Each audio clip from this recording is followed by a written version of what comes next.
I decided to do a little driving tour of my old neighborhood, which is West LA. Right now we are driving down Pico Boulevard going west, and on the right hand side we're coming up on the Fox lot. This is a place I wrote about in my recent book, and I'll be probably touching on again in the future. I worked really briefly here on a show called Lie to Me. But before then, I started out working on Daddy Daycare, which shot there when I was an intern for Revolution Studios. This is what I write about in my book. The movie Minority Report had recently shot there, and all the cars were still hanging around set. So when I took lunch, I got to walk around and check out all those really cool futuristic cars. Maybe the most amazing thing that I didn't know how amazing it was. It's always so great to be on a Hollywood backlot, just kind of poking around, seeing who's doing what is going on. You never know who you're going to bump into. And yeah, there were some open studio doors, and a guy said, "Hey, do you want to come in and see a spaceship?" If you've ever seen Hitchhiker's Guide to the Galaxy, that's a line some people use. No, of course I said yes, and I went in and I walked around this interior spacecraft that was still being constructed, and it was Serenity. They were still building out the set for the future show from Joss Whedon, Firefly. Again, I didn't see that show for years and years and years, and of course I love it. But yeah, so I can't even have a pinch me moment. I was there. It didn't mean anything to me when I was there, but it means something to me now, of course. So much construction out here, so much new building. Oops. It's Overland and Pico. Unrecognizable. One of the things I'm doing with this video, which, by the way, I'm finally posting it now, but I recorded it back in summer of 2024, and I'm just kind of locking this area in time because the West Side has gone through so much growth. A place that seemed fully developed already, but it is blown up even more. And so it's just going to be kind of interesting to capture this place as it looks in summer of 2024. There's the Apple Pan, so that's still there. Legendary old Hollywood. So the Apple Pan, constructed in 1947, big year for LA. It's the year the Black Dahlia was found. It's the year Bugsy Siegel was killed. And yes, it was the start of the Apple Pan. And one of the things that makes it so iconic is just how it looks. It just feels like old LA before everything got bigger and brighter. It looks like a farmhouse. Fun fact I just found out now, the Peach Pit from 90210 is actually based on the Apple Pan. Guitar Center on Pico. The scene right around here at this intersection with Larry David in Curb Your Enthusiasm, where he doesn't want to have to do the stop and talk when he bumps into a friend on the sidewalk. I think he shot it right over there.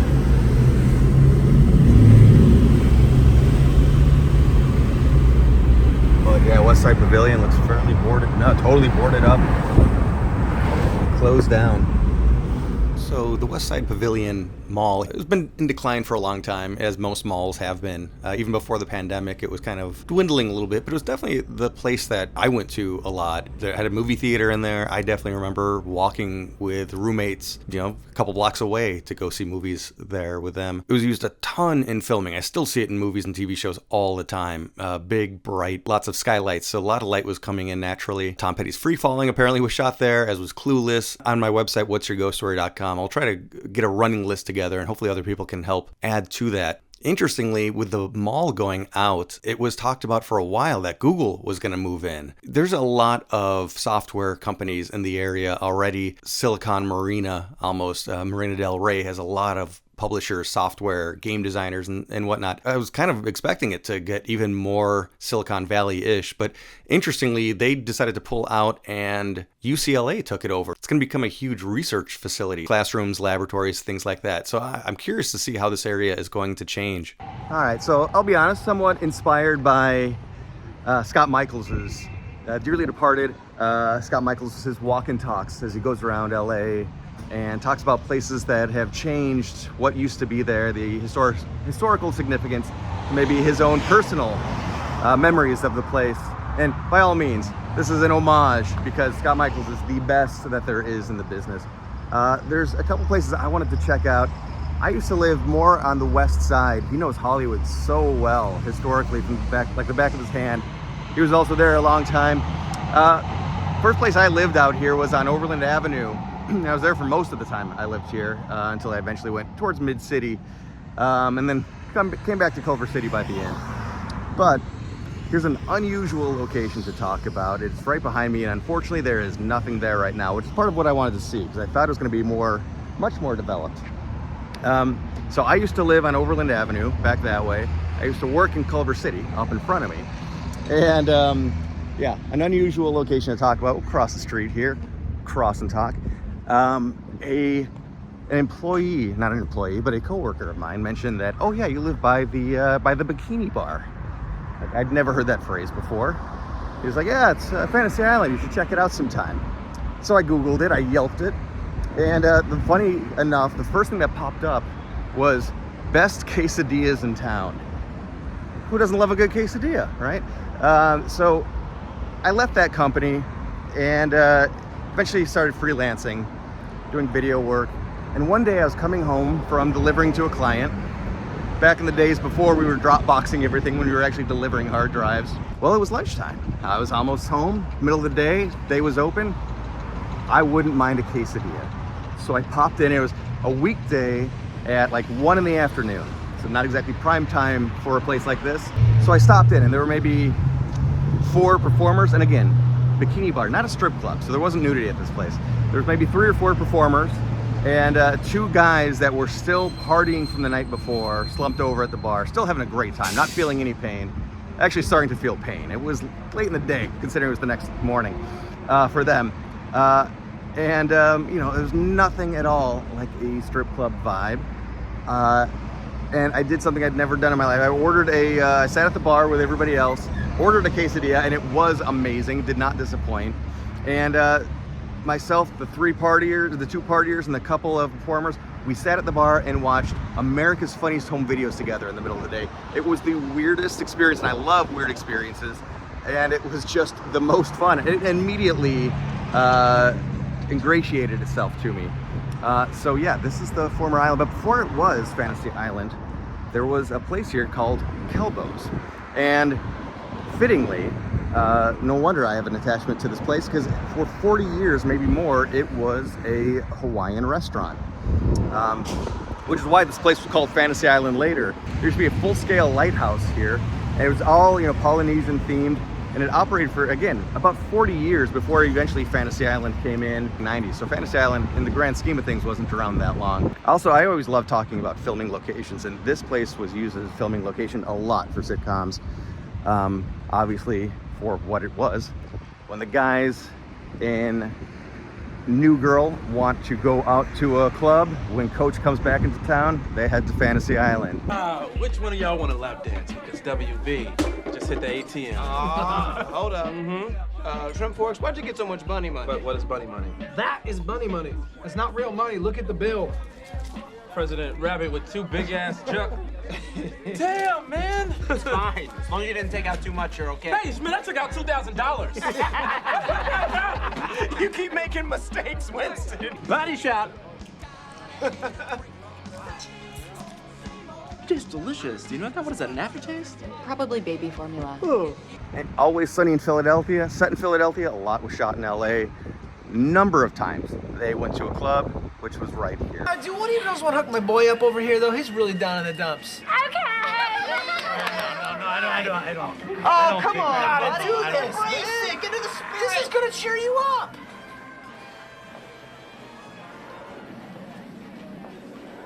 Well, maybe just one. Yeah!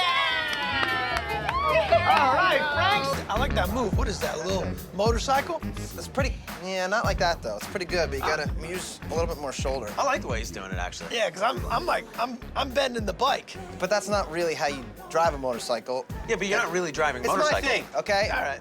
Well, if you're not gonna take it seriously, then don't I do felt it. like I was doing it pretty good. I feel like you're taking it too seriously. Screw this. I'm gonna go make it rain.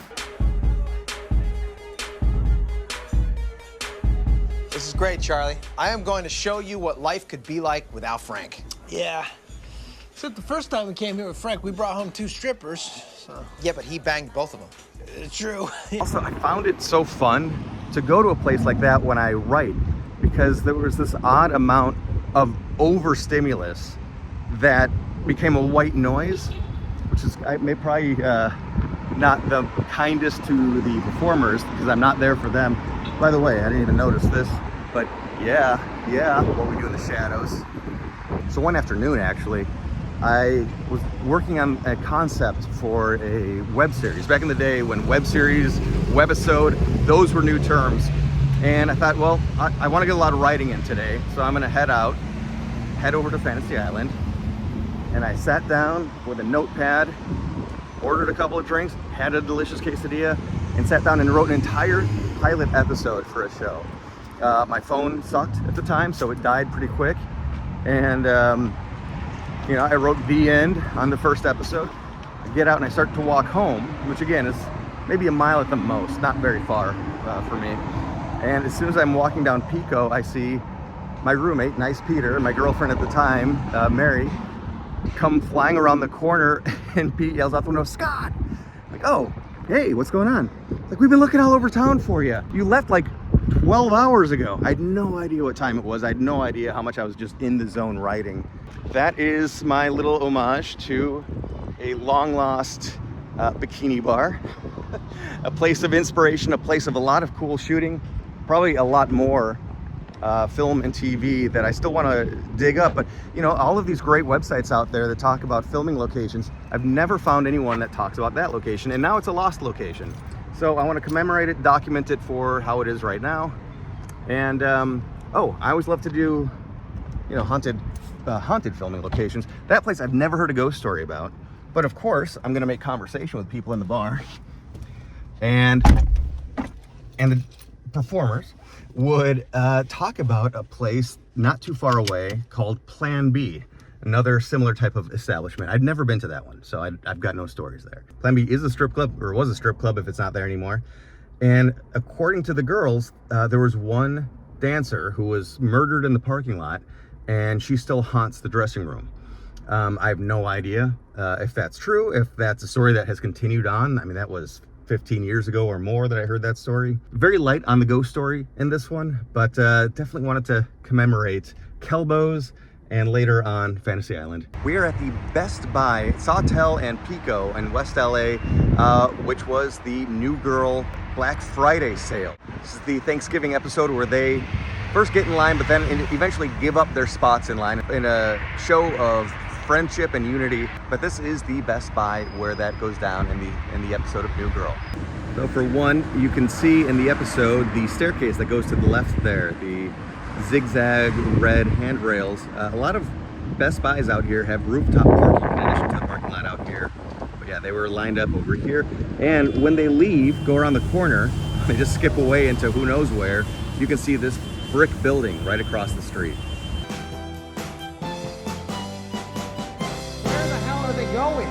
Just look at that huge new apartment complex going up here on the right side. After that little sojourn, I turned around, got back onto Pico going west, and then took a right onto Overland Avenue. We're gonna actually pass my old apartment building where I spent most of my time, maybe half the time I was in Los Angeles. I like to drive past it every so often if I happen to be in the area, because I just have so many great memories of the place. So many wonderful roommates that I was able to share my time and life with. We were going over railroad tracks right there, which is definitely a new addition, not something that was there back when I lived here. Anyway, just recently I found that a very unique and unexpected historic location is right across the street from it, just down a little ways. So where that Starbucks is, that was just an empty lot the entire time, just boarded up. Signage all around the outside, advertising signage. Very nice looking Starbucks now. We are on Overland Avenue, coming up over the hill, the iconic hill. I could always tell people that, oh yeah, I live on the hill on Overland Avenue, right by the 10, and people knew exactly what I was talking about. Here was my apartment that I lived in for a long time. Right there, 3246. And funny enough, right down here, and there's so many stories that I'm just passing by in my head. Right around here, there is what's now like a care facility home that sadly seemed to always have a ambulance out in front of it, but that that care facility was the Chippendales Club back in the day that they recently did the movie about, the series with Kumail Nanjiani. So weird of a location. Just here at Overland Avenue, a place where there's never been a lot going on. Over here, used to be a sushi restaurant here. I met Craig Robinson here a number of times. That will be a humorous story in my book. How often we would bump into Craig Robinson there. Continued south down Overland and then take a right on Venice Boulevard. One of these places, Himalayan cuisine, I think that was it. Filming location for the TV show Love, where Mickey meets up and hangs out with her dad, who ends up being a disappointment. But yeah, very recognizable place from the TV series Love on Netflix, the Judd Apatow created show, starring Paul Rust and Gillian Jacobs. So happy to see Oldfields is still there. Really, really awesome high-end craft cocktail type of place with a nautical theme once again. Before then, it was a place called Good Hurt, and that place served the meanest drinks I've ever had in my life. I mean, you felt like you needed a blood transfusion after one cocktail, which actually I guess made sense because it was a good hurt. They were not bashful about trying to hurt you. Very rockabilly style vibe. I don't know why. I always think of Scrubs when I think of that location. Kind of reminds, I guess it's because it's Scrubs and it's also medical. Oh, here we go. Howard's Avocado Bacon Burger. Classic place. Unbelievably good. Obviously, avocado bacon burgers. We're heading west, in case, for those who didn't know. But yeah, Good Hurt. You don't often come across a restaurant with a medical theme, but the neon light outside had like a heartbeat EKG thing going on. I believe that some of the waitstaff, bartenders and whatnot, were in medical garb as well. I could be inventing that because it's been a while, but I'm pretty sure that's what it was. We are entering the Mar Vista neighborhood, which is where I first landed when I came out here. I was crashing on Max's couch in Mar Vista. This was the place, and it's still there. Thai cuisine. It's my first dinner in LA. Upon moving here, I was with Pete, Mary, Naomi, and I think that was the day we signed our lease on the Overland Avenue house. Thanks for coming along on this little nostalgic walk back in time. All of this kind of stuff is, in a way, self-research for the book series I'm currently working on, which is What's Your Ghost Story? Looking at my life as a storyteller and the ghost stories that came out of sometimes just everyday life. Sometimes looking for it, but sometimes things would just come to be. And coincidentally, some of the stuff you're looking at right now is looking around the campus where my first LA job was. Started working after college in Hawaii and then Chicago, making my way out to Los Angeles. My first job was out here at a place called Bergamot Station, which was in reference to the fact that it used to be a train station and not anymore. And look at it now, history repeated itself, and it is again a train station. Pretty wild to see the different transformations and things coming back from history. I'd be very happy to do videos like this around Chicago and more in Los Angeles. And hey, if you want me to do some in Hawaii, I can be amenable to that as well. I hope you found this interesting. And if you like filming locations, if you like haunted locations, if you want just any kind of odd history, I'm the guy for you. Please leave comments, anything that you enjoyed about this video and anything you'd like to see more of. I definitely am all ears to trying to create stuff that you specifically want to see. Thanks for watching.